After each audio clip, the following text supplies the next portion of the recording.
When I was a 17-year-old on a farm in northern Louisiana, I traveled to Seattle, Washington via government means.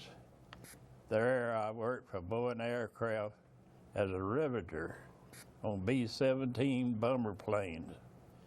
As I neared 18 years old, I went to Houston, Texas, because I had a sister there, where I enlisted in the Army Pilot Training Program. I went by train overnight to Shepherd Air Base at Wichita Falls, Texas, where I did basic Army basic training. Then I was sent to SAC at San Antonio, Texas, at San Antonio Aviation Cadet Center. Then from there I went to Texas A&M, where we went to college for about 9 months. There I flew as an interstate cadet for 10 hours.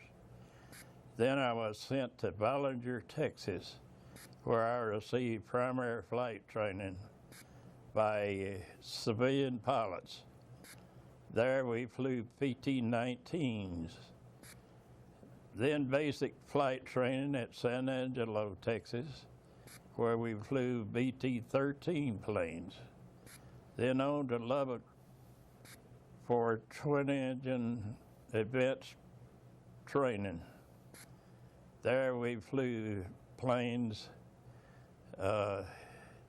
AT-10s, which was a real fine twin-engine plane. There I received my wings and was assigned as a flight officer.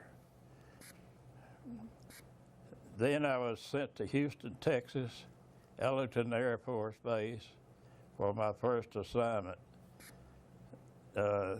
We flew AT-10s from Ellington to Vernon, Texas, where they were put in mothballs.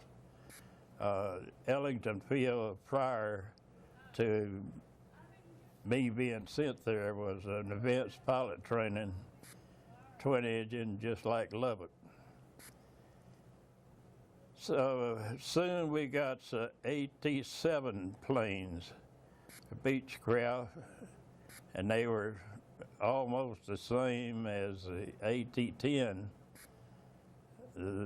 They were a little bigger. We got them to fly navigators in. Ellington Field became a navigation school.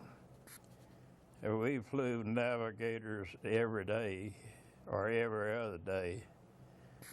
And later on, we started getting brand new C-47 planes that we used in everyday missions. Some day-night missions where we flew to El Paso and back, day-night.